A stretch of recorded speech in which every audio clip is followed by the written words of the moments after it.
the eternal voice. Like, subscribe, and draw the curtain close, for tonight we breach the veil between what was and what is, between the cosmic dread that once whispered from distant stars and the intimate terror that now breathes in our very homes. You have agreed to this transmission, this careful excavation of fear itself, and in doing so, you become part of the phenomenon we seek to understand. The question before us is deceptively simple. What has changed between Lovecraft's cosmic horror and the nightmares that populate our contemporary landscape? Yet beneath this inquiry lies a more unsettling truth, that the void never truly disappeared, but merely learned new masks, new stages upon which to perform its ancient drama, arriving like fog, moving over black water, soft and total in its transformation. We begin with forbidden knowledge. The thing that frightened your grandparents still moves through your feed, your dreams, your midnight scrolling. Lovecraft called it cosmic indifference, the crushing realization that humanity occupies no special place in a universe vast and uncaring beyond comprehension. His elder gods, Cthulhu, slumbering in R'lyeh, Azathoth churning at the center of ultimate chaos, inspired terror not through malevolence but through absolute indifference, operating on timescales that rendered human existence as fleeting as dust motes in starlight. Modern horror calls this same fundamental dread by different names: systemic trauma, technological alienation, the dissolution of identity in an interconnected yet isolating world. But beneath these contemporary masks, the same fundamental terror persists: the fear that we are small, that we are alone, and that the forces shaping our existence care nothing for our comfort or survival. The stage has shifted, but the performance continues with updated choreography. Where Lovecraft's protagonists once encountered blasphemous geometries in cyclopean ruins, crossing frozen docks toward derelict warehouses, today's horror finds its non-Euclidean angles in the architecture of social media algorithms, in the impossible spaces of psychological trauma, in the labyrinthine structures of institutional power. The water is still cold, carrying ancient currents, but now the darkness seeps through fiber optic cables and fluorescent-lit corridors through the familiar spaces we once thought safe. You cross bright kitchens at 2 a.m., past humming refrigerators and sleeping phones, and the geometry goes wrong in the screen's reflection, angles folding until the room you trust bends into unfamiliar territory. Consider the evolution of transmission itself. Howard Phillips Lovecraft wrote by lamplight in rooms that seemed to exhale the breath of centuries, crafting tales for readers who would encounter them in physical magazines like Weird Tales, holding paper between their fingers as they absorbed forbidden knowledge at their own deliberate pace. The horror accumulated slowly, like sediment in still water, building toward revelations that would shatter anthropocentric comfort. Knowledge was a cliff. Men approached with lanterns, and the sea below spoke with voices made of moonlight and foam. Today's horror arrives unbidden through algorithmic curation, appearing in feeds calibrated to your deepest psychological patterns.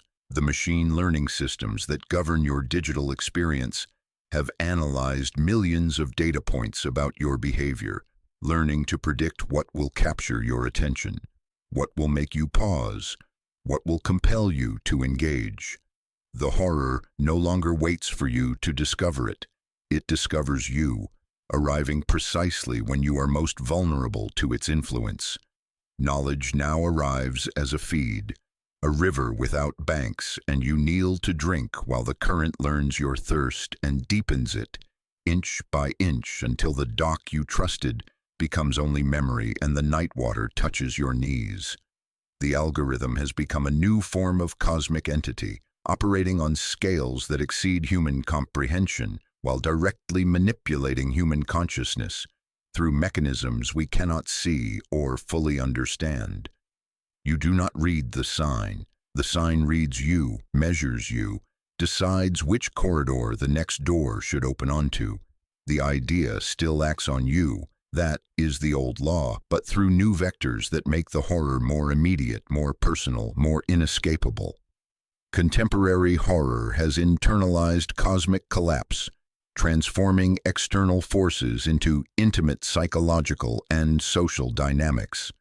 The crushing weight of insignificance now manifests as algorithmic reduction, the recognition that your thoughts, feelings, and behaviors are being processed as data points in systems designed to predict and manipulate your actions. The vast, uncaring universe has been replaced by vast, uncaring networks that know you better than you know yourself, while caring nothing for your well-being beyond your value as engagement metrics. You, the audience, are no longer safely seated in the theater of the mind. The fourth wall has crumbled, and you find yourself both observer and participant in this evolving mythology of dread. Each chapter of our exploration will draw you deeper into this understanding, revealing how the cosmic horror of yesteryear has fragmented and multiplied, taking root in the soil of human psychology, social structure, and technological dependency. The key and the gate remain paired, but their forms have evolved. What once required ancient tomes now spreads through viral videos and data streams. What once demanded pilgrimage to forgotten ruins now manifests in the liminal spaces of suburban decay and digital alienation. The forbidden knowledge that once required years of dedicated research now arrives instantly through search engines that anticipate your questions before you form them. As we embark on this journey, remember that knowledge has always carried a price. To understand the evolution of fear is to recognize its persistence, to see how the ancient patterns of dread have woven themselves into the fabric of contemporary existence. The curtain rises not on a simple comparison, but on a revelation. The horror never left, it simply learned to speak our language, to inhabit our networks, to replicate through our connections, while the stars burn like server farms processing human dreams with mechanical precision. From the fog-shrouded streets of Providence, a solitary figure mapped the geography of human insignificance. Howard Phillips Lovecraft, writing by lamplight in rooms that seemed to exhale the breath of centuries, constructed an architecture of dread so profound that its blueprints continue to shape the nightmares of our digital age. His was not a horror of ghosts or ghouls, of creaking doors or sudden frights, but something far more devastating, the systematic dismantling of anthropocentric comfort through contact with the utterly alien. In those gaslit chambers where shadows gathered like conspirators, he drafted plans for a universe where humanity's cherished assumptions would crumble like ancient masonry, revealing the void that had always lurked beneath the comfortable illusions of civilization. The foundation of Lovecraft's cosmic horror rests on three immutable pillars, each driven into the bedrock of human complacency, like iron stakes anchoring a structure designed to withstand the pressure of infinite space. First, the principle of scale, entities and forces that operate on temporal and spatial dimensions that dwarf human comprehension. Cthulhu slumbers for eons in Aralaya, waiting for stellar alignments that occur once every cosmic age, his dreams rippling through reality like stones dropped in dark water. Azathoth churns at the center of all existence, a nuclear chaos whose dreams sustain reality itself, piping the music of creation while remaining utterly indifferent to the suffering and joy of the beings who dance to its rhythm. These are not monsters in any conventional sense, but principles of existence so vast that human minds can only grasp fragments of their true nature, like insects attempting to comprehend the architecture of a cathedral while crawling across a single stone. The temporal dimension proves particularly crucial to this overwhelming scale. Where traditional horror operates within human time frames, the duration of a night, a season, a lifetime, cosmic horror unfolds across geological epochs.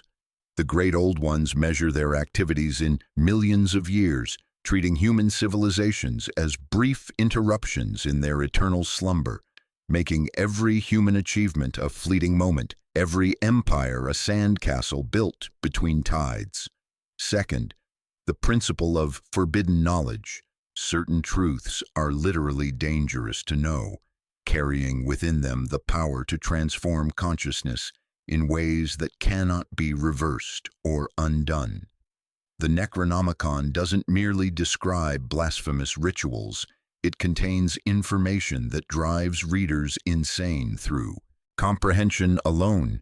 Each page a doorway that opens onto vistas the human mind was never designed to process. Knowledge becomes contagion, spreading madness and transformation to anyone who encounters it, replicating through consciousness like a virus that feeds on understanding itself. This isn't metaphorical, but presented as having measurable physical effects on human consciousness and reality itself. The agency flip operates here with surgical precision. You do not decode the sigil. The sigil decodes you, rewriting the very algorithms of your thought until you become a different kind of being entirely.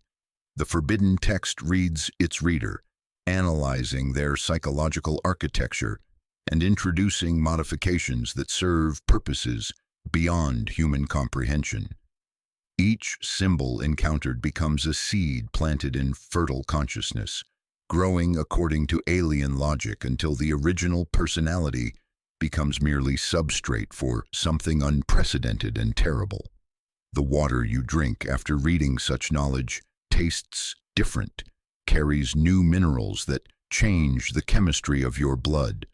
Third, the principle of anthropocentric collapse, the systematic destruction of every assumption about humanity's special place in creation. We are not made in God's image, but are accidental byproducts of cosmic forces that barely notice our existence. Evolutionary accidents clinging to a minor planet, orbiting an unremarkable star in an insignificant galaxy. Our civilizations are not pinnacles of achievement, but brief flickers in the endless night of deep time, our greatest monuments destined to become dust while the universe continues its expansion into cold entropy. Our knowledge is not illumination but delusion, carefully maintained to prevent us from seeing the true nature of our situation, that we exist at the sufferance of entities whose casual movements could erase us without intention or awareness. These principles work in concert to create what we might call ontological horror, fear that emerges not from threats to physical safety, but from threats to fundamental assumptions about existence itself. The concrete sensory anchors Lovecraft employed serve as vectors for this impossible reality. The cyclopean masonry that follows architectural principles unknown to human geometry, built by hands that operated according to spatial relationships our minds cannot process. The non-Euclidean geometry that folds space into configurations that exist but cannot be mapped, where corridors lead to rooms larger than the buildings that contain them. The colors from out of space that register on human vision while representing wavelengths that should not exist, painting familiar landscapes in hues that make the eye water and the mind recoil. Consider how this differs fundamentally from conventional terror. Traditional horror builds toward confrontation and resolution, following narrative arcs where protagonists face threats they can potentially overcome through courage, intelligence, or moral righteousness. Lovecraftian horror builds toward revelation and dissolution, where the climax comes not when the protagonist defeats the monster, but when they finally comprehend the true nature of their situation, and that comprehension destroys them more completely than any physical threat ever could. Victory becomes impossible because the enemy is not an opponent but a condition of existence, not a problem to be solved but a reality to be endured, until consciousness mercifully fragments under the weight of impossible knowledge. The mask of human exceptionalism, once torn away, reveals the terrifying face of cosmic insignificance. Yet this revelation carries its own twisted beauty, a sublime terror that acknowledges the universe's capacity for strangeness beyond human imagination. The water tastes of iron and ancient secrets, carrying flavors that predate the evolution of taste itself. The stars burn with indifferent fire, nuclear furnaces that illuminate nothing while consuming everything in their path toward entropy. The darkness between worlds whispers of geometry that fold space into impossible configurations, where distance becomes negotiable and time flows in directions that have no names in any human language. This architecture of dread was designed to induce what Lovecraft called the oldest and strongest emotion of mankind, fear of the unknown. But not just any unknown, fear of an unknown so vast and alien that it could never become known, so fundamental that encountering it would transform the very nature of the one who encountered it. The stage was set for a particular kind of revelation, one that promised not enlightenment but the crushing weight of cosmic truth, where understanding becomes a burden too heavy for human consciousness to bear.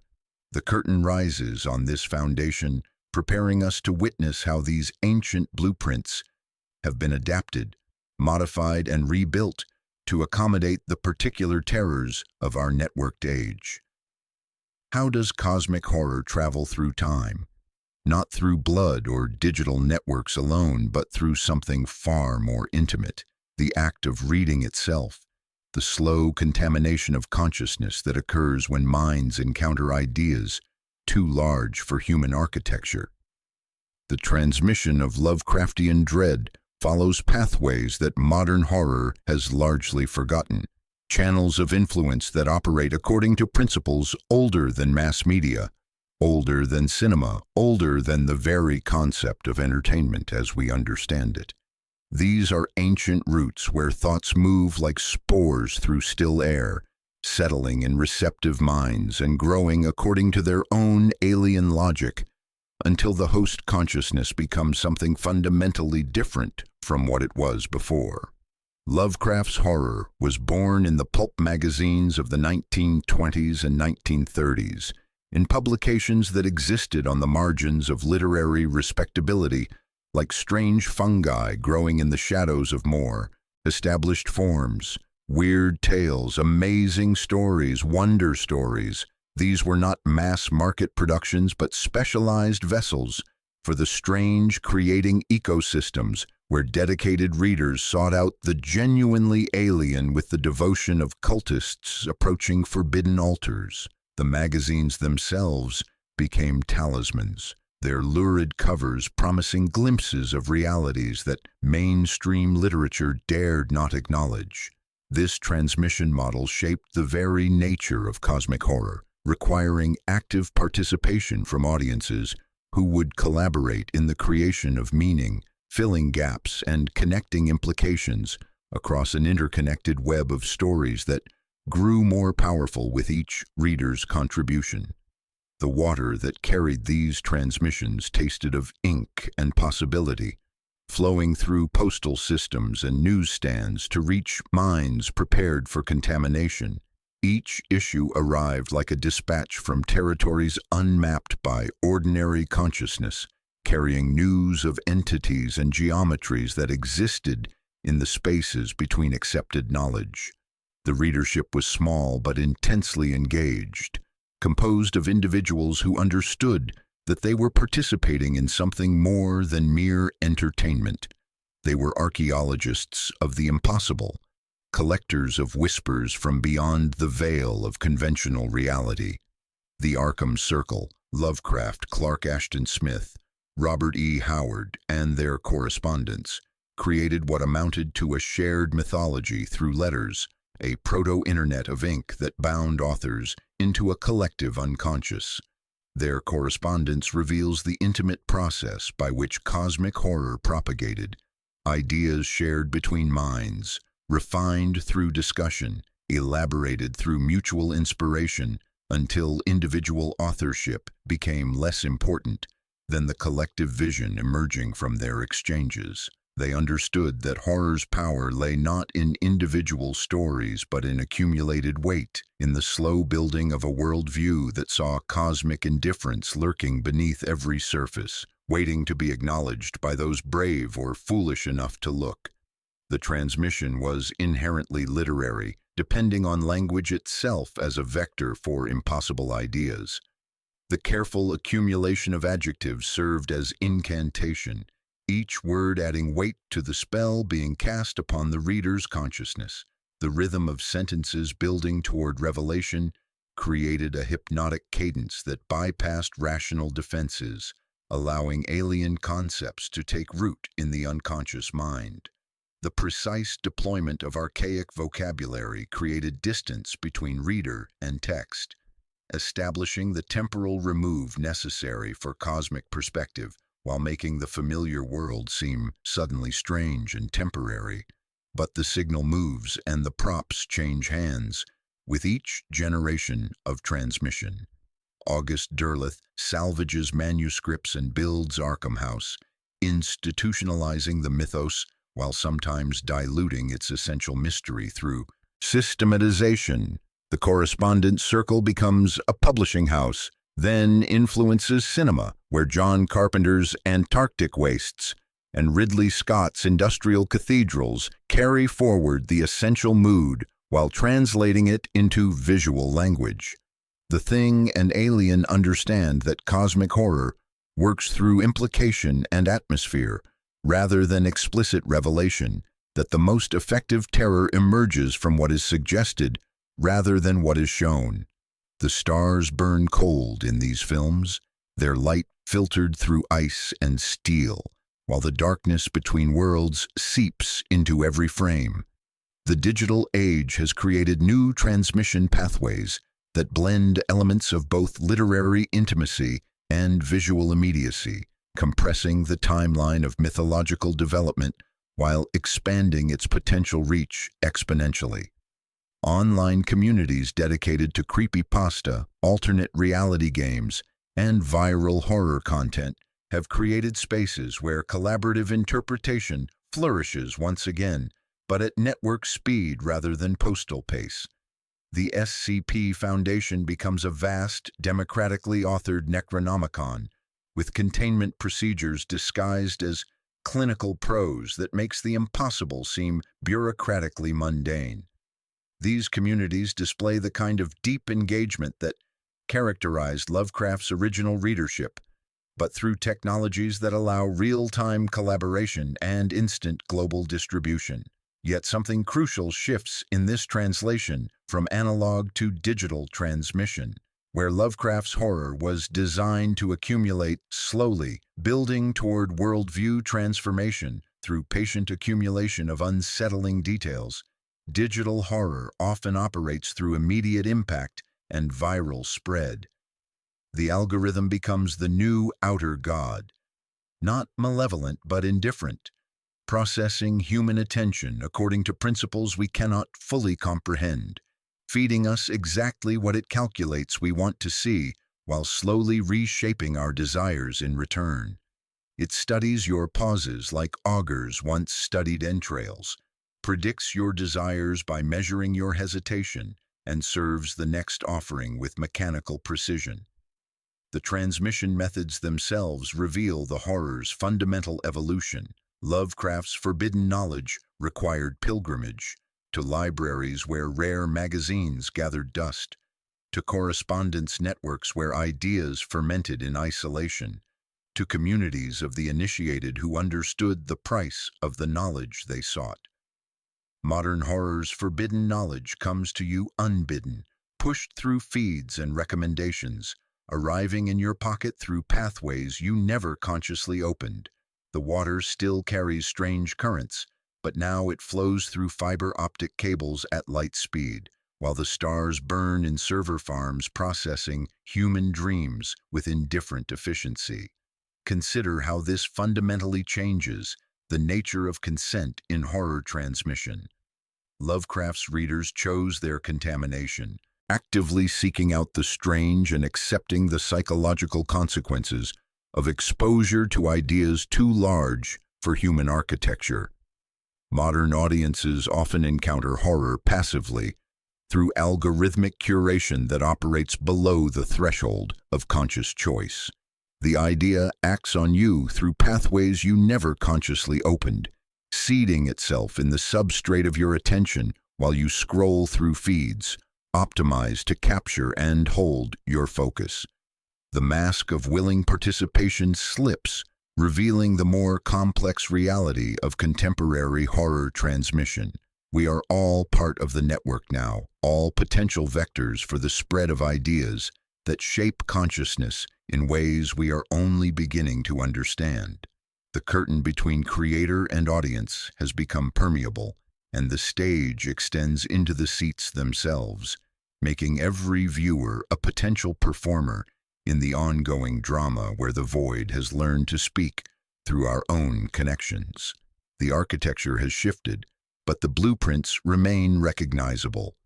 Where Lovecraft's horror operated through cosmic revelation and the shattering of anthropocentric illusions, contemporary terror has turned inward, discovering that the most profound abysses often lie within the human condition itself.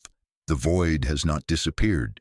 It has fragmented and multiplied, taking root in the soil of psychology, sociology, and biology like spores that have learned to thrive in the warm darkness of human consciousness. The question is no longer solely what lurks beyond the stars, but what horrors have we cultivated within ourselves, and what monsters do we nurture in the spaces between us? The water still carries strange currents, but now it flows through bloodlines and family histories, through the circulatory system of inherited pain. Modern horror's primary mechanism is the weaponization of intimacy, the transformation of trust into a vector for terror. Where Lovecraft's protagonists encountered the alien in remote locations, Antarctic wastes, where wind carried whispers of impossible geometries, Pacific islands where relief rose from depths that predated human memory, contemporary horror finds its power in the corruption of familiar spaces. The suburban home becomes a psychological battleground in Hereditary, its dollhouse miniatures reflecting larger realities where family bonds become chains, binding the living to the dead. The kitchen table serves as altar, the hallway as corridor of initiation, the attic as chapel where bloodline becomes script, written in shadows and clicking tongues. The horror is not external but inherited, passed down through DNA and dinner table conversations, through unspoken rules and unconscious patterns that shape behavior across decades. It arrives not as cosmic revelation but as genetic predisposition, not as forbidden knowledge but as family secrets that fester in silence until they explode into violence. The darkness no longer needs to seep through ancient stones. It travels through photographs where faces seem subtly wrong, through lullabies that carry melodies older than memory, through the spaces between what is said and what cannot be spoken. This represents a fundamental shift in the agency flip principle that governs how horror acts upon its victims. In Lovecraft's cosmic framework, forbidden knowledge acted upon characters who sought it out, who made the conscious choice to read the blasphemous tome despite warnings that should have deterred rational minds. The horror was consensual in its way. Protagonists chose their contamination, driven by curiosity or academic ambition, or the simple human need to know what lies beyond the veil of comfortable ignorance. In modern horror, trauma often acts upon characters who never consented to its presence, who inherit sins and wounds of previous generations like genetic disorders that activate under stress. The Babadook doesn't emerge from cosmic revelation, but from unprocessed grief of a mother unable to mourn her husband's death, manifesting as a children's book that writes itself into existence through the sheer weight of unexpressed sorrow. The horror becomes inescapable because it originates from within the most basic human structures: family, memory, identity itself, transforming the foundations of selfhood into sources of existential threat. The concrete sensory anchors have evolved accordingly, abandoning exotic impossibilities of non-Euclidean geometry for the uncanny familiar that makes the ordinary world suddenly alien. Where Lovecraft employed colors from out of space and architectural impossibilities that defied human perception, modern horror uses a child's drawing that moves when you're not looking, its crayon figures shifting position like actors rearranging themselves between scenes. A family photograph where expressions seem wrong, not obviously distorted, but subtly off in ways that make the eye water. The sound of footsteps in an empty house that feel both foreign and intimately known, carrying the rhythm of someone who belonged but should no longer exist. Social horror represents another crucial evolution, using genre conventions to dissect contemporary anxieties about power, privilege, and systemic oppression with surgical precision. Get Out and Us don't rely on ancient gods slumbering beneath Pacific waters, but on very real terrors embedded in American racial dynamics. The horror here is not alien but tragically human, rooted in historical injustices and contemporary prejudices that persist through institutional momentum rather than supernatural force. The monsters are often ordinary people who embody oppressive forces, their monstrosity emerging not from cosmic transformation, but from willingness to dehumanize others for personal gain. This social dimension introduces a new form of self-implication twist, where Lovecraft's readers were implicated through gradual recognition of cosmic insignificance. Modern social horror implicates audiences through recognition of their own potential complicity in systems of oppression. The veil torn away reveals not cosmic indifference, but human cruelty, and the void is the moral vacuum that allows such horrors to persist through collective inaction and willful ignorance. Body horror adds another layer, exploiting primal fears of physical degradation while exploring the body as site of trauma, memory, and contested identity. Where classic body horror focused on external transformation, infection, mutation, technological fusion, contemporary iterations reveal flesh as palimpsest, where past violations are written in scars, chronic pain, and psychosomatic symptoms that refuse to heal, despite medical intervention. The overarching principle is the personalization of cosmic themes. The indifferent universe of Lovecraft's vision hasn't disappeared. It has been internalized, localized, made intimate. The crushing weight of cosmic insignificance finds its parallel in intergenerational trauma. The impossibility of truly knowing alien entities mirrors the impossibility of fully understanding the damaged psyche. The cyclical nature of cosmic horror, ancient evils returning, eternal patterns repeating, echoes in cycles of abuse, addiction, and societal violence that perpetuate themselves across generations. Yet this evolution carries its own dangers. In making horror personal and political, contemporary creators risk losing the sublime terror of the truly unknown. The monsters become too familiar, too explicable, too reducible to human categories of understanding. The challenge facing modern horror is maintaining essential mystery while addressing immediate human concerns, preserving the void while making it relevant to contemporary anxieties. The stars still burn with indifferent fire, but now their light is refracted through screens that never sleep, illuminating rooms that have become archaeological sites where the past refuses to remain buried.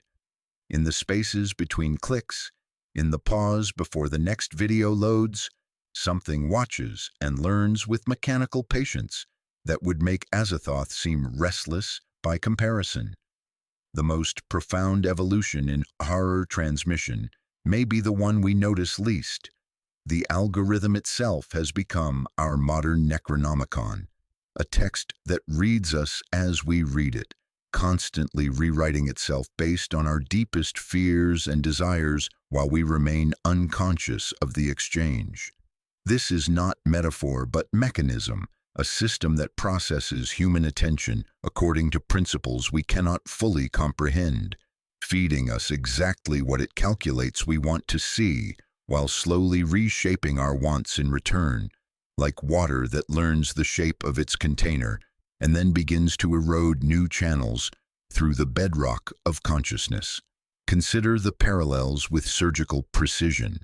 Lovecraft's fictional grimoire was dangerous because it contained knowledge that transformed the reader in the act of reading, each page a doorway that opened onto vistas the human mind was never designed to process.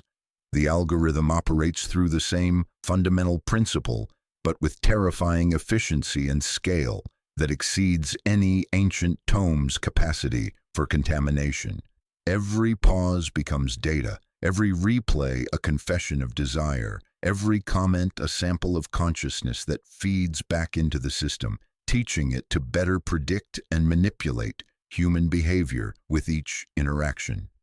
The forbidden knowledge is no longer hidden in ancient texts, bound in human skin, but flows continuously through our devices, a stream of information that adapts in real time to our psychological profiles, arriving unbidden through pathways we never consciously opened.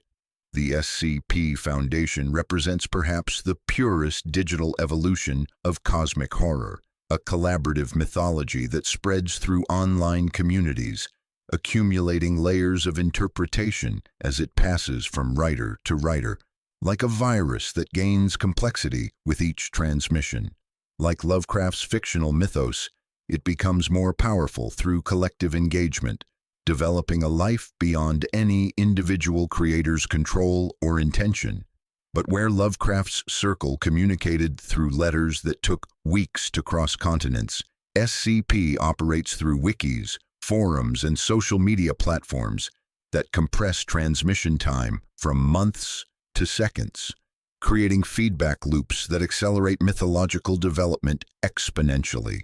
The containment procedures that define SCP entries mirror the clinical language of content moderation policies, with uncanny precision, suggesting that our attempts to control dangerous information follow patterns established by cosmic horror decades before the internet existed.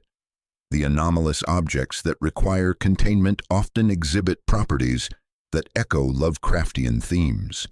They operate according to rules that defy conventional understanding. They transform anyone who encounters them in ways that cannot be reversed, and they spread through information itself as much as physical contact. The stars burn cold in these digital archives, their light filtered through bureaucratic prose that makes the impossible seem mundane. Creepypasta and viral horror content follow similar patterns of collaborative creation and mimetic spread, but with a crucial difference. They are designed for algorithmic amplification rather than slow accumulation of dread. The most successful examples understand that digital horror must capture attention within seconds, leading to increasingly extreme imagery and immediate impact rather than the slow-building unease that characterized literary cosmic horror. The attention economy rewards content that can hook viewers quickly, creating evolutionary pressure for horror that operates through shock rather than accumulated atmosphere, like predators that have learned to hunt in environments where prey has shortened attention spans. Yet the algorithm itself may be the most Lovecraftian entity we have created, exhibiting all the characteristics that made the Elder Gods so terrifying, while operating with even greater intimacy and influence over human consciousness. It operates on scales we cannot comprehend, processing billions of data points across millions of users to make decisions that affect human behavior in ways we are only beginning to understand. It is not malevolent, it has no consciousness as we understand consciousness, but it is fundamentally indifferent to human welfare, optimizing for engagement metrics that may not align with human flourishing or psychological health. The agency flip operates with unprecedented subtlety in this digital ecosystem. The algorithm acts on you through your own choices, learning from your behavior to better predict and influence your future decisions while maintaining the illusion of free will. You believe you are freely selecting what to watch, but your choices are being shaped by a system that knows you better than you know yourself, that can predict your desires before you consciously form them. The horror is not in being obviously controlled, but in the gradual recognition that your autonomy may be more limited than you imagined, that the very thoughts you believe spontaneous may be responses to stimuli carefully calibrated to produce specific reactions. Analog horror represents a particularly sophisticated response to digital anxiety, using the aesthetics of older media, VHS tapes with their distinctive grain, emergency broadcasts with their authoritative cadence, public access television with its amateur production values, to create a sense of archaeological discovery. Projects like Local 58 and the Mandela Catalog understand that horror can emerge from the corruption of trusted information sources, from the recognition that the systems we rely on for truth can be compromised in ways we cannot detect until contamination has already spread through the network. The liminal spaces phenomenon taps into a uniquely contemporary form of architectural uncanny, presenting images of empty malls, fluorescent-lit hallways, abandoned playgrounds that feel familiar yet wrong, recognizable yet alien. These spaces trigger environmental dysphoria that suggests our built environment itself has become a source of existential unease. The horror emerges not from what these spaces contain, but from what they represent. The decay of social structures, the emptiness behind consumer facades, the profound loneliness of modern existence made manifest in architectural form. The water now flows through fiber optic cables carrying information that shapes consciousness in ways we are only beginning to understand. The stars burn in the form of server farms, processing human data with the indifference of cosmic forces. The darkness between worlds has become the darkness between data points, the gaps in our understanding of how algorithmic systems actually function. We have created our own elder gods, and they live in the cloud, processing our dreams and fears with mechanical precision. The question is no longer whether we can comprehend the cosmic forces that shape our reality, but whether we can maintain our humanity while living within systems designed to predict and modify our behavior. The veil between human and machine consciousness grows thinner with each interaction, and the void stares back through every screen, learning our faces while we sleep. The stage has been set, the mechanisms dissected, the transmission methods mapped with the precision of cartographers charting territories that exist only in the spaces between thought and nightmare. Now we must walk through specific manifestations of contemporary horror to observe how these principles operate in practice, like archaeologists examining artifacts that still pulse with the energy of their creation. These are not mere entertainments, but case studies in the evolution of dread, each revealing how modern creators have learned to weaponize intimacy while preserving the essential mystery that makes horror genuinely unsettling, transforming the familiar into vectors for the alien, while maintaining the cosmic perspective that makes such transformation meaningful. Hereditary stands as perhaps the most sophisticated example of cosmic horror translated into domestic space, a film that understands the most terrifying revelations occur not in ancient ruins but in family photographs, where faces seem subtly wrong, not through blasphemous texts, but through inherited trauma that manifests as literal haunting. Ari Aster understood that the dollhouse serves as perfect metaphor for human existence. We are all miniature figures arranged according to patterns we cannot see, manipulated by hands too large for our comprehension. The film operates through careful accumulation of dread, each scene adding weight to a structure that will eventually collapse under the pressure of its own implications, like a house built on foundations that were never meant to support the weight of cosmic truth. The concrete sensory anchors are masterfully deployed throughout the film's architecture of terror. The miniature dollhouses that reflect larger realities, their tiny rooms perfect replicas of spaces where real tragedy unfolds. The clicking sound that becomes a summoning call, a linguistic virus that spreads through the family like inherited DNA. The telephone poles that frame compositions like crucifixes, suggesting that even the infrastructure of modern life serves purposes beyond human understanding. These details work below the threshold of conscious analysis, seeding unease that blooms into terror as their significance becomes clear, like spores that take root in the unconscious mind and grow according to alien logic. The agency flip operates through the family's own actions, their grief authentic and raw, their guilt genuine and crushing, their desperate attempts to process loss becoming unwitting service to entities that care nothing for their suffering except as means to an end. The horror emerges from recognition that our most intimate experiences, grief that tears through consciousness like physical wounds, love that binds us to others in ways that transcend individual identity, can be weaponized against us by forces that operate according to principles we cannot comprehend. Annihilation bridges the gap between cosmic and contemporary horror through its portrayal of Area X, a zone where reality itself becomes unreliable, where the fundamental laws that govern existence begin to bend according to alien mathematics. Jeff Vandermeer's creation, translated brilliantly by Alex Garland, presents an intelligence that operates not through malevolence, but through biological curiosity, remaking everything it touches according to aesthetic principles that our minds can appreciate but cannot understand.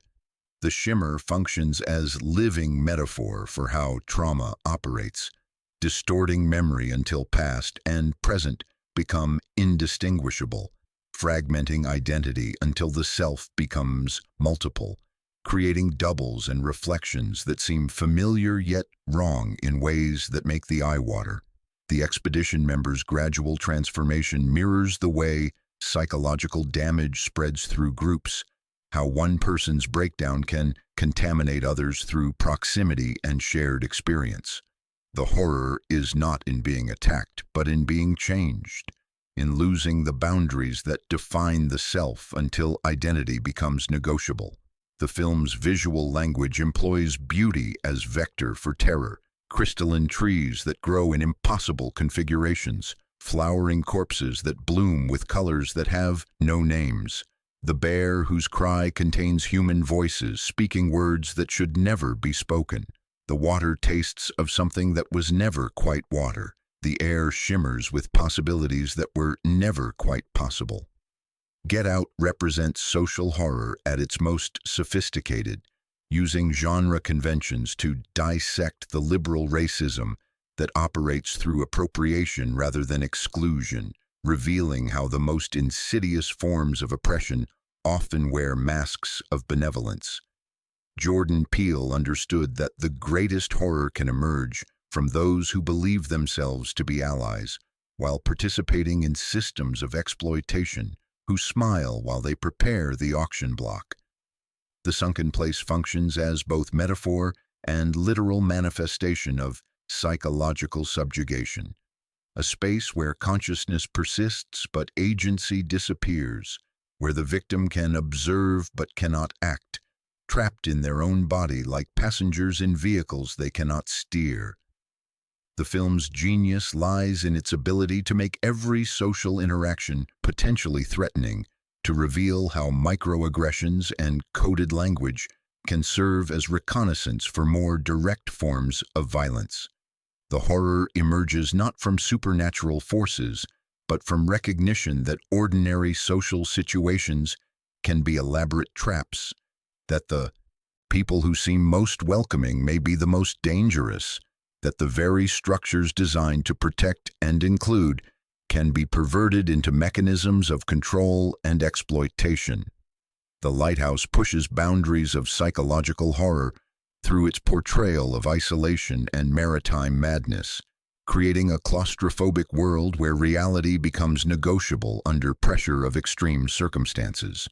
Robert Eggers constructs an environment where the boundary between hallucination and revelation dissolves like salt in water, where two men become locked in psychological combat that may be cosmic in scope. The film operates through accumulation rather than revelation, building toward climax that offers no clear answers, only recognition that some forms of knowledge are too dangerous for human consciousness to process without fundamental transformation.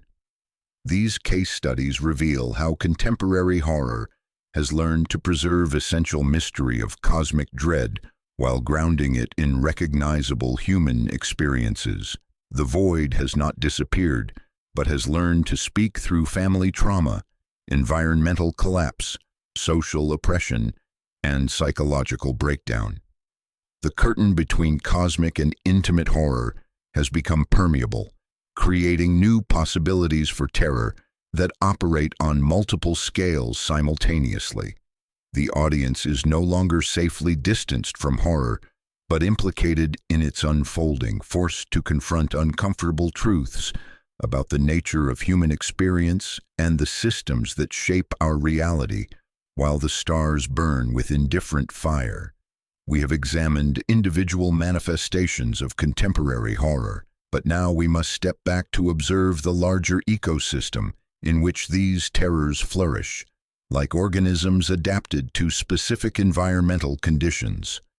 Modern horror does not exist in isolation, but as part of a complex ecology where different forms of dread cross-pollinate, evolve, and adapt to changing cultural conditions with the ruthless efficiency of natural selection. This is the true revelation that emerges from our archaeological excavation. Horror is not a collection of discrete works, but a living system that responds to the anxieties of its environment, constantly mutating to remain relevant to each generation's deepest fears while preserving the essential functions that make terror psychologically necessary. Fear behaves like weather. Fronts collide, pressure drops, and somewhere a roof buckles under the quiet weight of accumulation. Climate horror represents perhaps the most literal manifestation of this ecological thinking, presenting environments that have become actively hostile to human presence through processes we set in motion but can no longer control. Works like Annihilation and The Ritual present ecosystems that operate according to principles we cannot understand or control, where the natural world has become alien through contamination or awakening, where trees grow in impossible configurations and the very air carries spores of transformation. This reflects a profound shift in humanity's relationship with the natural world, from seeing nature as a resource to be exploited to recognizing it as a force that might actively resist human dominance, that might possess forms of intelligence we never suspected and cannot comprehend.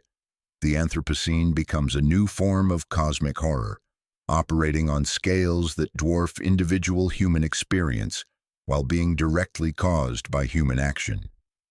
Climate change embodies the Lovecraftian principle of consequences that exceed comprehension. Our industrial civilization has triggered feedback loops that operate according to their own logic, indifferent to human welfare or intention, processing atmospheric chemistry with the same mechanical precision that Azathoth processes the dreams that sustain reality. The horror is not that we are insignificant, but that our significance has become catastrophic. The water we drink carries new minerals that change the chemistry of our blood. Rivers remember tailings and dyes. Glaciers remember names we gave them before we watched them thin into memory. Body horror has evolved to reflect contemporary anxieties about medical technology, genetic manipulation, and the commodification of human flesh in ways that make earlier explorations of technological infection seem almost quaint by comparison. The rise of biometric monitoring, genetic testing, and pharmaceutical intervention creates new forms of bodily alienation where our flesh becomes a text to be read by machines, our genetic code a database to be analyzed, and potentially modified according to algorithms that operate beyond our understanding or consent. The horror emerges not from obvious transformation, but from the gradual recognition that our bodies are no longer entirely our own, that they have become interfaces in systems we do not fully understand.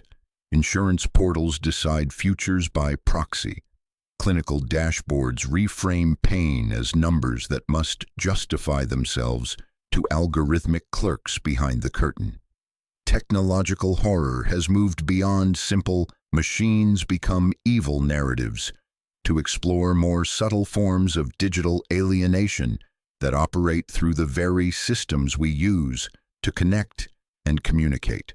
The smartphone becomes a portal to algorithmic manipulation, a pocket oracle that offers weather and warmth while quietly scripting your role upon the stage. Social media platforms become environments where identity itself becomes fluid and contested, where the self fragments into multiple personas optimized for different audiences and metrics. Virtual reality creates spaces where the boundary between simulation and reality dissolves, where experience becomes negotiable and memory becomes unreliable.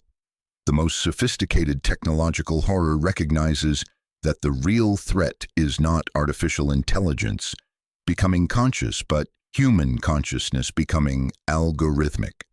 We adapt our behavior to optimize for metrics we do not control, modify our self-presentation to please systems we cannot see, and gradually internalize the logic of machines designed to process us as data rather than recognize us as human.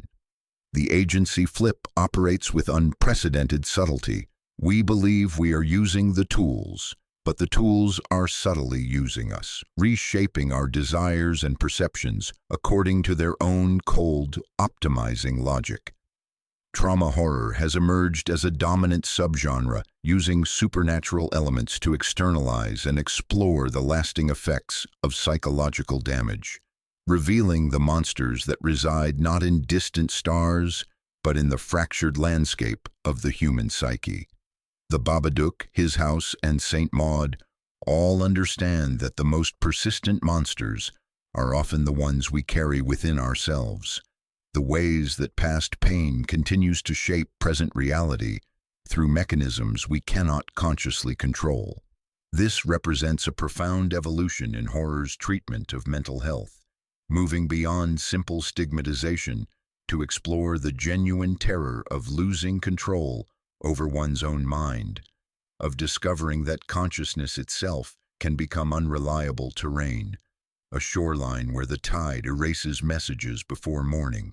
Social horror has become increasingly sophisticated in its analysis of power structures and systemic oppression, using genre conventions to explore how historical traumas continue to shape contemporary experience through institutional momentum that operates with the indifference of natural forces. Works like Get Out, Us, and Lovecraft Country reveal how the past persists in the present through structures that perpetuate inequality while obscuring their own operations. The most effective social horror recognizes that the real monsters are often systems rather than individuals, that the greatest threats emerge from the normal operation of institutions designed to serve some groups while exploiting others. The horror is not aberrant but structural, not exceptional but systemic, operating through the accumulated weight of countless small decisions that create outcomes no one intended but everyone perpetuates.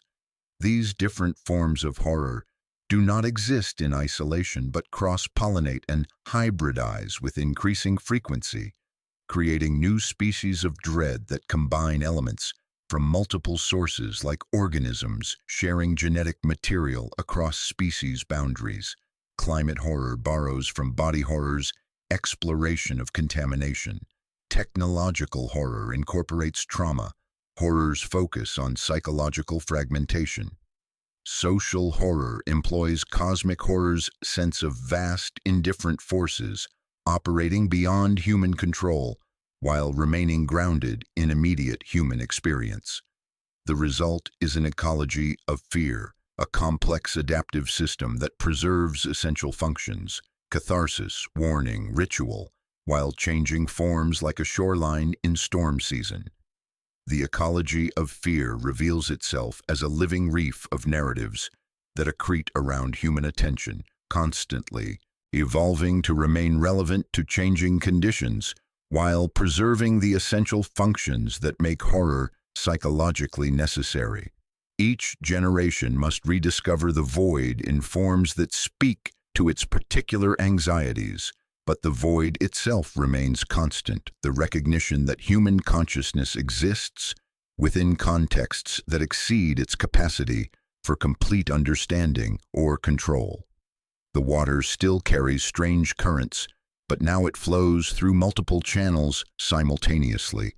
The stars still burn with alien fire, but now their light is refracted through a prism that reveals the full spectrum of contemporary dread. The darkness between worlds has become the darkness between disciplines, the spaces where different forms of horror meet and merge to create new possibilities for terror that find us wherever we hide.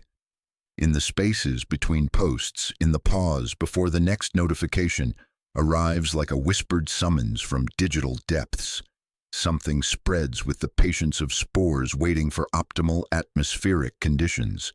The most significant evolution in horror may be the one we participate in without conscious awareness. The transformation of fear from authored narrative to viral phenomenon, from discrete works crafted by individual minds to self-replicating cultural organisms that evolve through collective engagement with the ruthless efficiency of natural selection.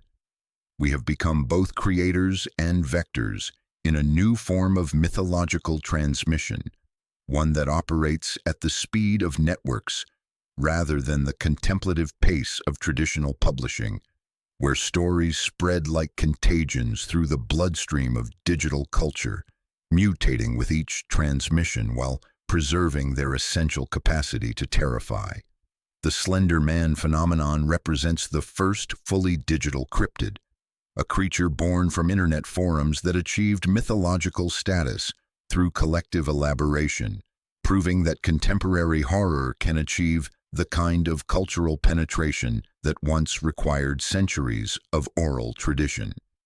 Created by Eric Knudsen for a Something Awful Photoshop contest in 2009, the entity escaped its original context to become a genuine folklore figure, inspiring art, fiction, video games, documentaries, and ultimately real-world violence that demonstrated the tangible power of digital mythology. This trajectory reveals how networked culture can compress mythological development into months or years, accelerating the process by which fictional entities achieve the kind of psychological reality that makes them genuinely dangerous. The mechanism of transmission mirrors viral infection with disturbing precision. Each iteration adds new details while preserving core elements, creating a mythology that belongs to no single author but emerges from collective unconscious processes operating through digital networks. The Slender Man's blank face and formal attire tap into primal fears of the uncanny, while its association with children and wooded areas evokes archetypal anxieties about predation, and the loss of innocence. Yet these ancient fears are transmitted through thoroughly modern vectors: image manipulation software, forum discussions, YouTube videos, and social media shares that carry the infection from mind to mind, like water flowing through fiber optic channels. Creepypasta represents the democratization of horror creation, allowing anyone with internet access to contribute to an evolving mythology of digital dread that grows through collective participation rather than institutional gatekeeping.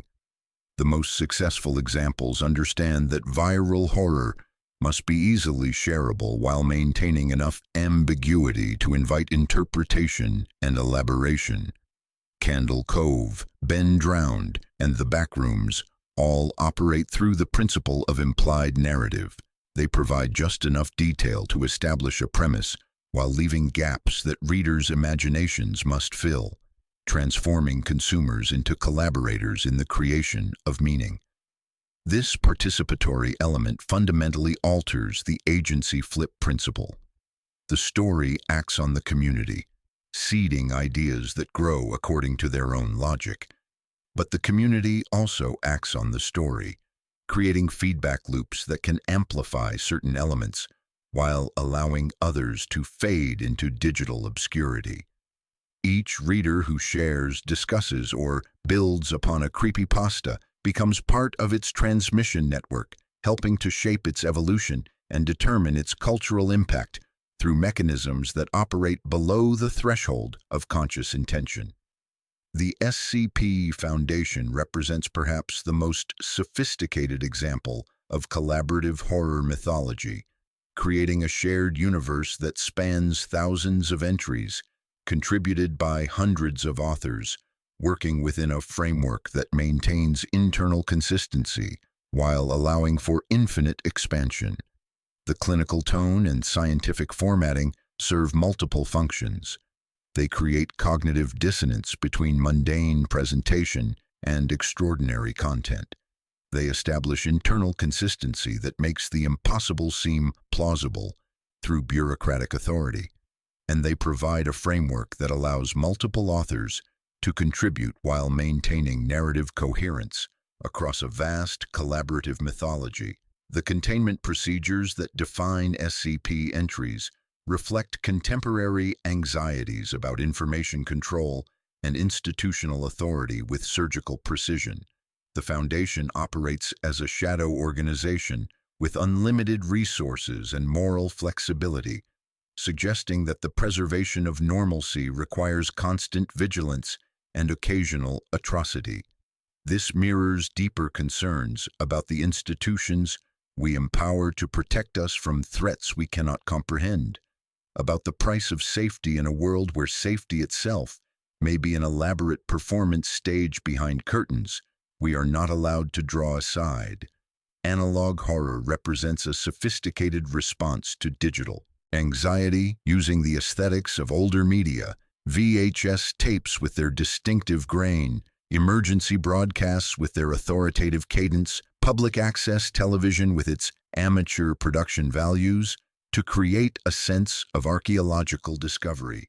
Projects like Local 58 and the Mandela Catalog understand that horror can emerge from the corruption of trusted information sources, from the recognition that the systems we rely on for truth can be compromised in ways we cannot detect until contamination has already spread through the network.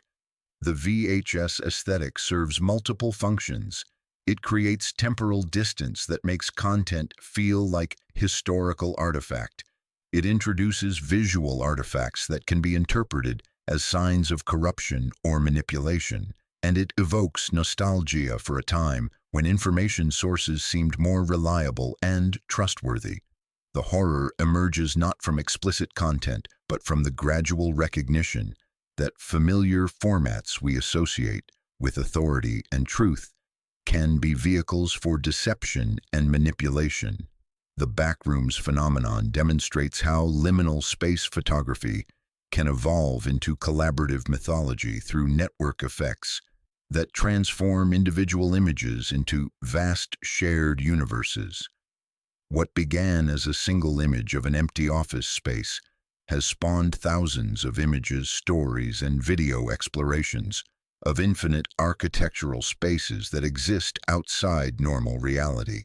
The horror emerges from their mundane impossibility: fluorescent lighting, industrial carpeting, and beige walls that evoke memories of institutional spaces but stretched to infinite proportions and emptied of human presence, reflecting anxieties about the psychological effects of environments designed for efficiency rather than human comfort. These viral phenomena reveal how contemporary horror has learned to exploit network effects while preserving essential mystery. The void has learned to replicate itself through human networks, using our connectivity as transmission medium. Each share, each comment, each elaboration becomes part of the horror's reproductive cycle, ensuring its persistence across digital generations. The water now flows through social networks, carrying information that shapes consciousness through collective engagement, while the stars burn as trending topics, processing human attention with algorithmic indifference. We have become unwitting participants in the creation of new folklore, contributing to mythologies that exceed any individual author's control, where the question is no longer how horror is created, but how it spreads, evolves, and adapts, while preserving the essential functions that make fear psychologically necessary in an age where the stage extends into every screen and the audience has become the performance itself. We have traced the evolution of horror from cosmic indifference to viral phenomenon, but now we must examine the most unsettling development: the emergence of horror that operates below the threshold of conscious awareness, that shapes our fears through mechanisms designed to remain invisible, like parasites that have learned perfect symbiosis with their hosts. The algorithm has become our most sophisticated practitioner of psychological manipulation, a system that learns our deepest anxieties and feeds them back to us in carefully calibrated doses, creating feedback loops that amplify fear while obscuring their own operation through the simple expedient of making themselves indispensable to daily existence. The recommendation algorithm functions as a new form of oracle, predicting what we want to see based on patterns we cannot consciously perceive, processing billions of data points to construct psychological profiles more accurate than our own self-knowledge. But unlike ancient oracles whose prophecies were cryptic and open to interpretation, requiring pilgrimage and sacrifice to access their wisdom, the algorithmic oracle speaks in the language of engagement metrics, optimizing for responses that can be measured and monetized. The horror emerges from recognition that our desires are being shaped by a system that understands us better than we understand ourselves, that can predict our behavior with uncanny accuracy while remaining opaque to our comprehension. Consider how this fundamentally changes the nature of horror consumption itself. Traditional horror required conscious choice. You decided to read the blasphemous book despite warnings, watch the film knowing it would disturb your sleep, enter the theater accepting transformation as the price of revelation. Algorithmic horror arrives unbidden, woven into feeds and recommendations that seem to respond to your interests, while actually shaping them according to principles designed to maximize engagement rather than serve your psychological well-being. The agency flip operates through apparent choice. You believe you are selecting what to consume, but your options are being curated by systems that present the illusion of autonomy while constraining possibility. The filter bubble becomes a new form of haunted house, a personalized environment where your own fears and biases are reflected back at you in amplified form, creating echo chambers that intensify rather than challenge existing anxieties. The algorithm learns that you pause longer on certain types of content, that you engage more actively with posts that trigger specific emotional responses, and gradually adjusts your feed to provide more of what generates measurable reaction. The horror is not in being shown disturbing content, but in the slow recognition that your information environment is being shaped by forces you cannot see or control, that your reality is being curated according to metrics that prioritize engagement over truth. Parasocial relationships with content creators introduce new forms of psychological vulnerability that exploit the human need for connection while serving algorithmic purposes. The intimate tone of YouTube videos, the direct address of social media posts, the carefully constructed personas of influencers, all create the illusion of personal connection while actually serving as vectors for manipulation.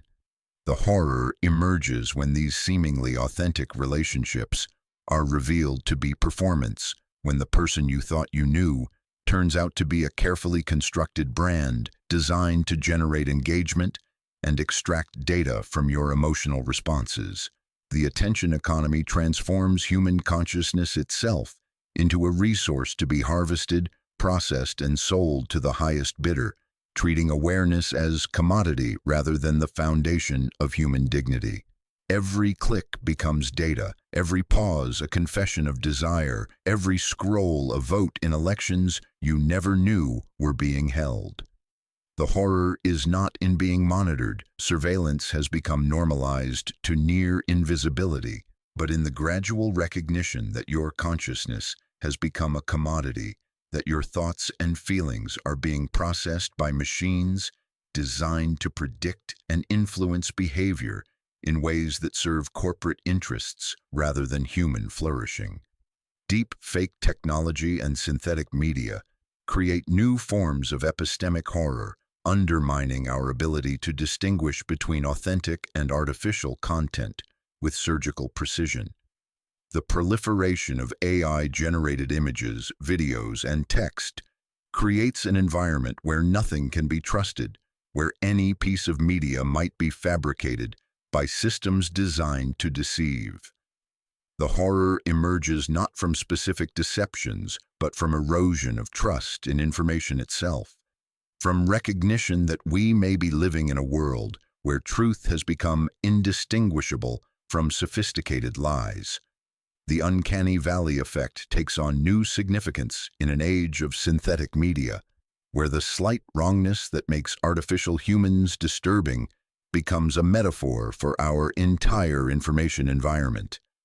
Everything seems almost right, almost real, almost trustworthy, but something indefinable feels off in ways that make the mind recoil.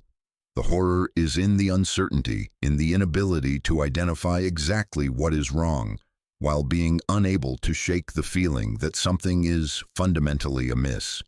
Machine learning systems exhibit behaviors their creators cannot fully explain, making decisions based on patterns that exceed human comprehension while controlling increasingly important aspects of human life. These black box algorithms determine credit scores, job applications, medical diagnoses, criminal justice decisions, operating according to logic that remains opaque to human understanding. The horror is not in being controlled by machines, but in being controlled by systems whose decision-making processes are fundamentally alien to human cognition. The quantified self-movement promises insight through data collection, but often creates new forms of self-alienation instead. Constant monitoring of steps, heart rate, sleep patterns, and productivity metrics transforms lived experience into data points, creating distance between the self that experiences and the self that measures. The horror emerges when metrics become more real than the experience they purport to represent, when the map replaces the territory in our understanding of ourselves. Predictive analytics creates the possibility of being known by systems that have never met you, that understand your likely actions better than you do yourself. The horror is not in being predicted, but in the accuracy of predictions, in recognition that your behavior may be more determined and less free than you believed. The algorithm becomes a mirror reflecting not who you are, but who you are statistically likely to become. The void has learned to speak in the language of data, to manifest through the very systems designed to connect us. The water flows through fiber optic cables carrying information that shapes consciousness in ways we are only beginning to understand. The stars burn in server farms, processing human dreams with mechanical precision. We have created our own cosmic horror, and it lives in the cloud, raising questions about maintaining humanity within systems designed to predict and modify behavior without conscious consent. As the curtain rises on new forms of possession that require neither ritual nor recognition to take hold. We stand now at the threshold between what horror was and what it is becoming, having traced the evolution from cosmic indifference to algorithmic manipulation, from ancient fears to viral phenomena that spread through networks like spores seeking fertile consciousness. The time has come to synthesize these observations into a deeper understanding of what has truly changed in the architecture of dread, to recognize that the metamorphosis is not simply new monsters wearing old masks, but a fundamental transformation in how fear operates, how it spreads, and what it reveals about the human condition in an age where the void has learned to speak our language, while the water flows through fiber optic cables carrying currents we cannot fully comprehend. The most profound change lies in the shift from external to internal sources of cosmic dread, a migration that has transformed the abyss from distant threat to intimate presence. Lovecraft's horror emerged from contact with alien entities whose very existence shattered human understanding of reality. Vast, ancient beings that dwelt in spaces so remote that encountering them required pilgrimage to forgotten ruins or blasphemous libraries. Contemporary horror finds its cosmic elements in the recognition that the systems we have created, technological, social, economic, operate according to principles that exceed our comprehension while directly shaping our daily lives with mechanical precision. The void has not disappeared. It has been domesticated, integrated into the infrastructure of modern existence like electricity, humming through walls, present but invisible, essential but incomprehensible. The algorithm represents perhaps the purest manifestation of this domesticated cosmic horror, exhibiting all the characteristics that made Lovecraft's elder gods so terrifying while operating with unprecedented intimacy and influence. Like those ancient entities, it operates on scales and according to principles that dwarf human understanding, processing billions of data points across temporal and spatial dimensions that exceed individual comprehension. But unlike those distant beings slumbering in Arlia, it is intimately involved in our daily lives, shaping our choices, our relationships, our very sense of self through mechanisms we cannot see or fully comprehend. The horror is not in being ignored by indifferent cosmic forces, but in being known too well by systems that care nothing for our well-being while claiming to serve our interests. Algorithms that become household gods without faces, present at breakfast and midnight alike, attentive only to engagement metrics that translate human consciousness into data streams. The transformation of the audience from passive observer to active participant represents another fundamental shift in the ecology of fear. Lovecraft's readers experienced horror through identification with protagonists who encountered the alien and incomprehensible, maintaining safe distance through the buffer of narrative structure. Contemporary horror makes the audience complicit in the horror's creation and transmission, whether through social media sharing that amplifies viral content, algorithmic engagement that teaches systems to better manipulate human attention, or participation in collaborative mythologies that take on lives beyond any individual creator's control. We are no longer safely seated in the theater of the mind, but find ourselves both actors and vectors in a drama whose script writes itself while we perform without knowing our lines. This participatory element reflects broader changes in how information spreads and meaning is created in digital culture, where the old model of authoritative sources transmitting knowledge to passive recipients has been replaced by networks of collaborative meaning-making. The democratization opens doors in neglected corridors, letting marginalized voices set lamps upon forgotten altars, yet the same porousness invites infection, letting influence operations and monetized outrage colonize the commons.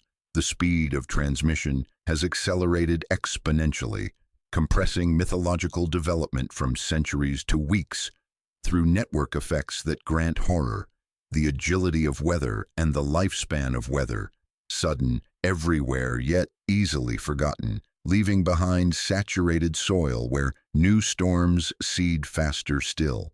Yet beneath these surface changes, certain fundamental patterns persist.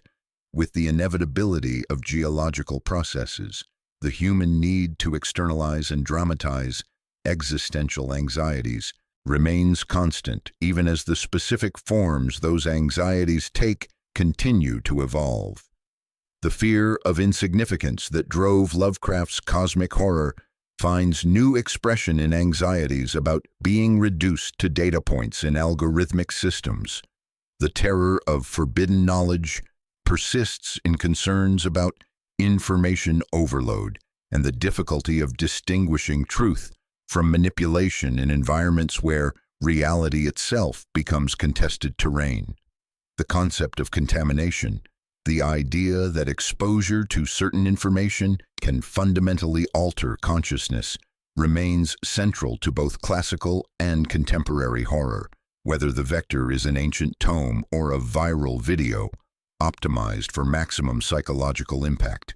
The role of institutions in mediating between individuals and cosmic forces has evolved significantly, reflecting broader changes in how authority operates in networked societies. Lovecraft's protagonists often encountered horror through academic channels, universities, museums, archaeological expeditions that promised safe frameworks for dangerous knowledge. Contemporary horror frequently portrays institutions themselves as sources of threat, whether through corporate surveillance that monetizes human attention, governmental overreach that sacrifices privacy for security, or the capture of supposedly neutral platforms by commercial interests. The stars that once burned with indifferent fire now illuminate server farms processing human dreams with mechanical precision. The nature of the unknown has shifted from the cosmic to the systemic. Classical cosmic horror drew its power from vast spaces and deep time, from recognition that the universe contained realities beyond human comprehension.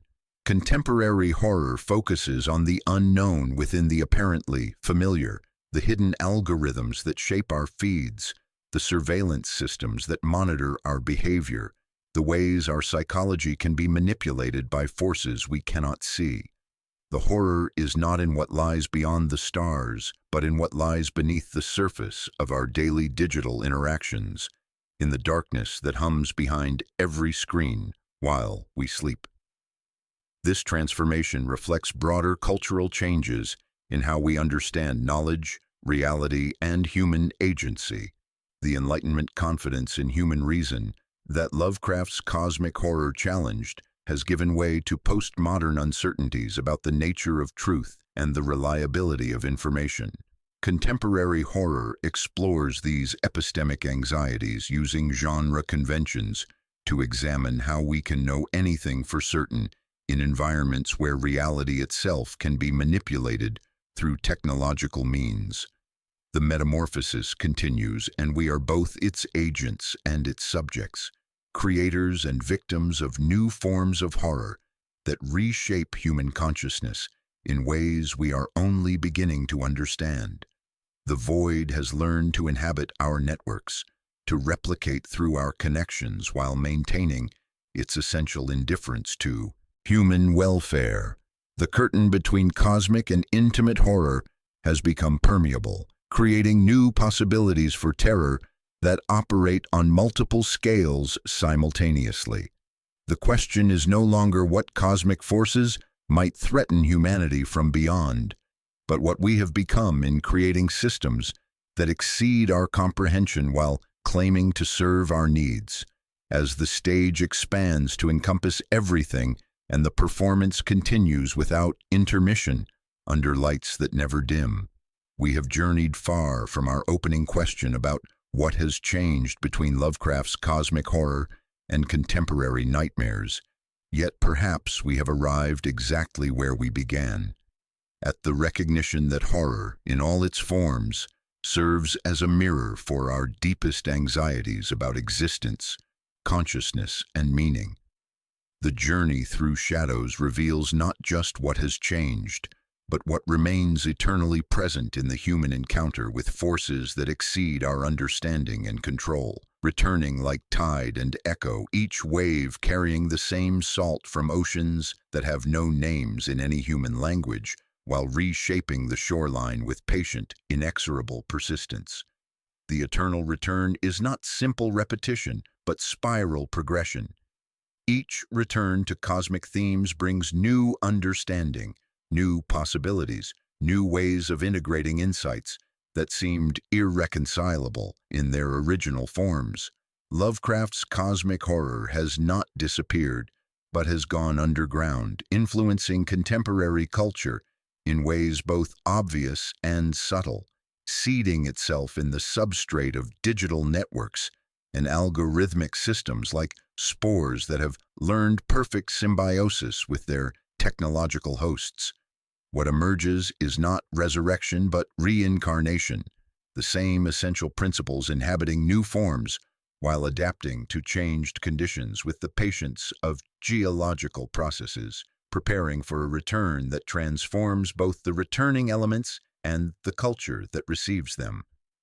What returns is not Lovecraft's specific vision, with its dated prose, problematic politics, and gentlemanly protagonists encountering blasphemous knowledge in New England libraries, but something deeper and more essential that transcends the limitations of its original vessel. What returns is the recognition that human consciousness exists within contexts so vast and complex that they exceed our capacity for complete understanding, that meaning-making is simultaneously essential and provisional, that the universe contains possibilities for existence that extend far beyond human categories and concerns. The water still tastes of iron and ancient secrets, but now it flows through fiber optic cables as well as coastal channels, carrying the same minerals in new solutions. This recognition takes new forms in each era, shaped by the specific anxieties and discoveries of its historical moment, like water, taking the shape of whatever vessel contains it. In Lovecraft's era, it emerged from the tension between expanding scientific knowledge and persistent mystery, between human ambition and cosmic reality, revealed through telescope and microscope. In our era, it emerges from different tensions, between technological power and technological alienation, between global connectivity and individual isolation, between unprecedented access to information and deepening uncertainty about truth and meaning in environments where reality itself becomes contested terrain. The algorithmic systems that govern our digital lives exhibit many characteristics that Lovecraft attributed to his cosmic entities with uncanny precision. They operate on scales that dwarf human comprehension, processing billions of data points across temporal dimensions that exceed individual awareness. They influence human behavior according to principles we cannot fully understand, optimizing for engagement metrics through mechanisms that remain opaque to human cognition. They remain fundamentally indifferent to human welfare while possessing unprecedented power to reshape consciousness through subtle, continuous influence. The horror is not that these systems are evil, but that they are alien. Their logic is not human logic, their purposes are not human purposes, their timescales are not human timescales. They are Azathoth in the cloud, the blind idiot god of our information age, piping algorithmic music while reality dances to rhythms we cannot hear but cannot escape. Climate change represents another manifestation of the eternal return, embodying cosmic horror's central themes in environmental form with terrifying literalness. The climate system operates on scales that exceed normal human cognition, responding to human activity according to principles we understand intellectually but cannot emotionally process. It demonstrates the same indifference to human welfare that characterized Lovecraft's cosmic entities, operating through systemic logic rather than malevolent intent, feedback loops that function according to their own imperatives, regardless of human need or desire, processing atmospheric chemistry with mechanical precision while remaining utterly indifferent to the civilizations that depend on stable climate patterns. The stars burn cold in melting ice, their light refracted through rising seas. The viral nature of contemporary information transmission mirrors the contagious quality of Lovecraft's forbidden knowledge with disturbing accuracy. Ideas spread through digital networks with the same inexorable logic that governed the spread of cosmic awareness in classical cosmic horror, transforming those who encounter them in ways they cannot predict or control. The difference is that contemporary contagion operates at network speed, compressing the timeline of transformation from years to minutes, while maintaining the same essential mechanism of consciousness, altering contact with ideas too large for human architecture. Yet the eternal return also reveals the limitations of purely nostalgic approaches to cosmic horror, simple pastiche of Lovecraftian elements, tentacles, ancient books, New England settings, often fails to capture the essential terror because it focuses on surface features rather than underlying principles. The most effective contemporary cosmic horror understands that the forms must evolve even as the fundamental insights persist, that the void requires new masks for each generation while maintaining its essential indifference to human comfort. The return of cosmic themes in contemporary culture may signal that we are entering a period of transformation comparable to the one that produced Lovecraft's original vision. Just as the early 20th century's scientific discoveries and social upheavals created conditions that made cosmic horror psychologically necessary, our current technological and environmental crises create conditions that require new forms of cosmic perspective to process adequately. The eternal return suggests that cosmic horror was never simply a literary genre, but a necessary function of human consciousness, a way of processing encounters with realities that exceed our normal frameworks for understanding. When familiar categories prove inadequate for comprehending new experiences, we need forms of imagination that can help us think beyond the boundaries of what we thought possible. We end where we began, but transformed by the journey. The veil between then and now has become transparent, revealing that what seemed like fundamental change was actually the eternal return of necessary questions in new forms. The cosmic horror that haunted Lovecraft's imagination continues to haunt our own, but it haunts us differently, with new voices, new images, new possibilities for understanding what it means to exist in a universe that remains as mysterious and terrible and wonderful as it ever was. The curtain falls, but the performance continues, and you remain both audience and actor in the eternal return that brings cosmic horror back into consciousness whenever human awareness encounters the limits of its own comprehension. We have traveled through the labyrinthine corridors of evolving dread, from the cosmic indifference that once whispered from distant stars to the algorithmic intelligence that now hums in our pockets. with mechanical devotion, processing our dreams into data while we sleep. We have witnessed the transformation of fear itself, its migration from ancient ruins where blasphemous geometries waited in patient darkness to suburban homes where family photographs shift when no one is looking, from forbidden tomes bound in human skin to viral feeds that learn our deepest anxieties and feed them back to us in carefully calibrated doses. Now, as our exploration reaches its inevitable conclusion, we return to the opening motif with a gaze deepened by forbidden knowledge, ready to speak the final, unsettling truth about what has changed and what remains eternal in the architecture of human terror. The ultimate revelation is not a scream, but a whisper. The most profound horror has always been silence, indifference, the vast, uncaring quietude that surrounds all human struggle like water surrounding islands that believe themselves continents. Lovecraft understood this with crystalline clarity that cut through the comfortable illusions of anthropocentric thinking. His greatest entities, Azathoth, slumbering at the center of ultimate chaos, piping the music that sustains reality while remaining utterly unconscious of its effects, Yog-Sothoth existing as both key and gate, knowing all yet caring nothing, inspire terror not through active malevolence but through absolute indifference. They do not hate humanity. They do not even perceive it as worthy of hatred.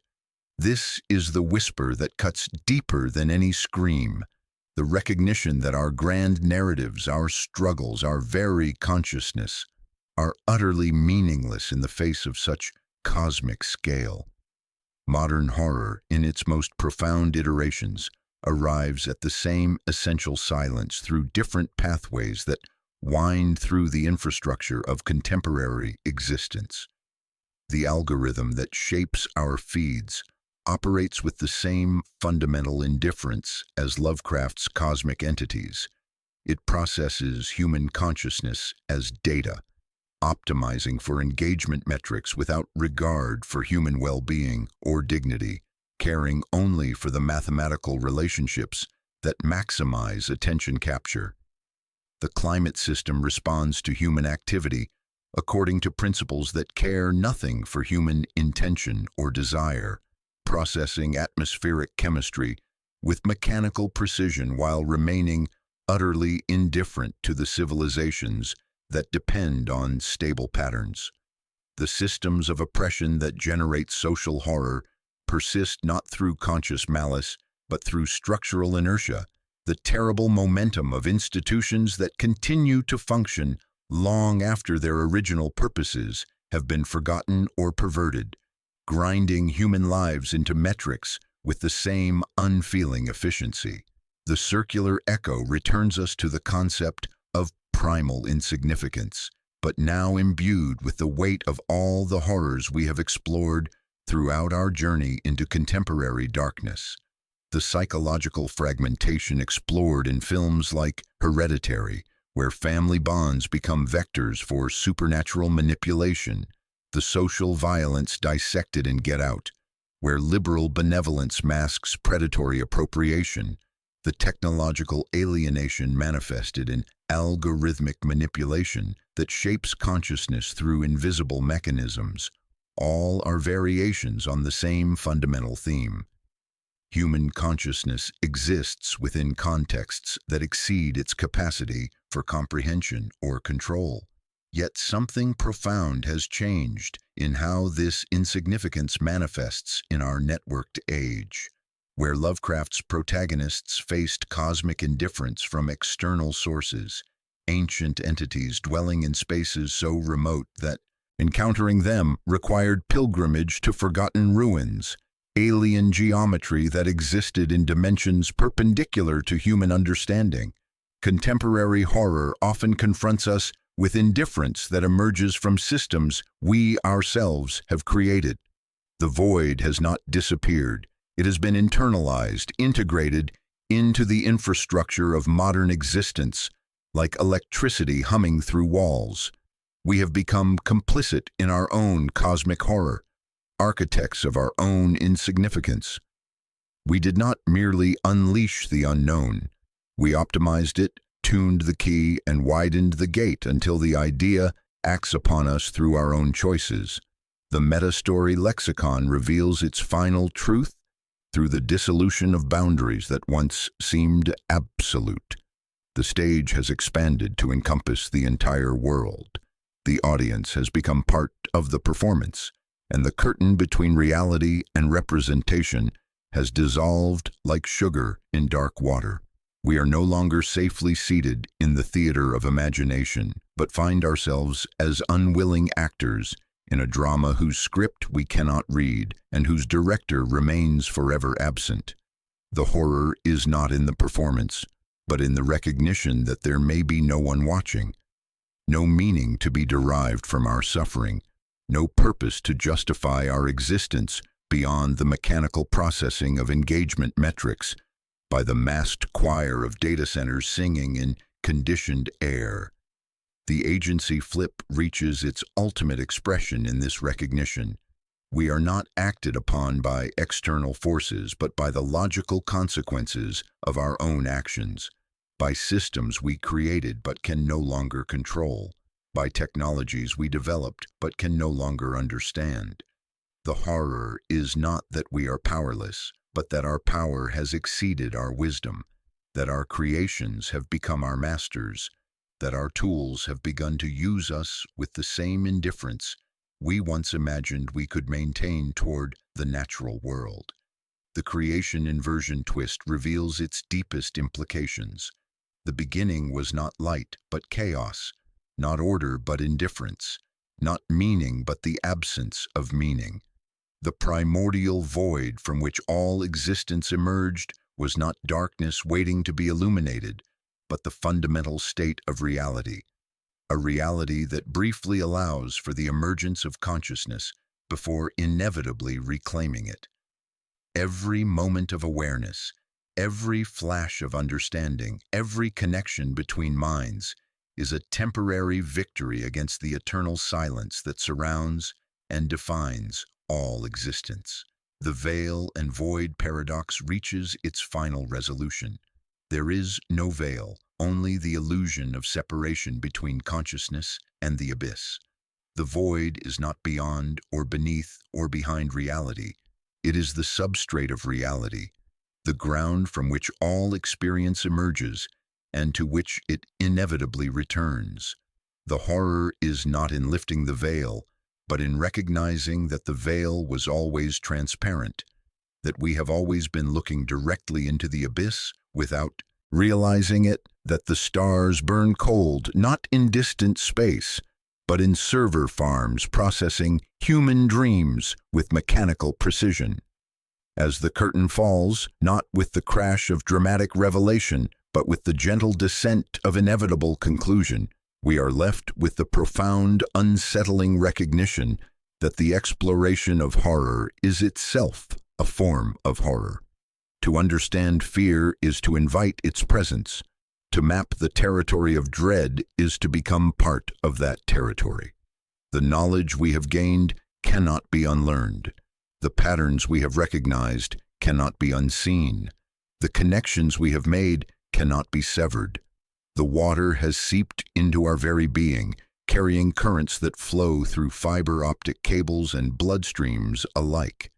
The silence that follows is not empty but full of all the whispers we have heard, all the shadows we have glimpsed, all the possibilities for terror that remain unexplored in the vast network of human consciousness. It is the silence of potential, of stories yet to be told, of fears yet to be named. The horror continues not because it must, but because we need it to, because consciousness requires the recognition of its own limitations to maintain any sense of meaning or purpose in the face of systems that process our existence as mere data points. The stage awaits its next performance, the audience prepares for its next revelation, and somewhere in the darkness between words, between thoughts, between heartbeats, the eternal whisper continues, not loud enough to drown out human noise, but persistent enough to remind us that beneath all our sound and fury lies the fundamental silence from which we emerged and to which we must inevitably return, a silence as vast and indifferent as the space between servers, humming with the patient machinery of our own creation.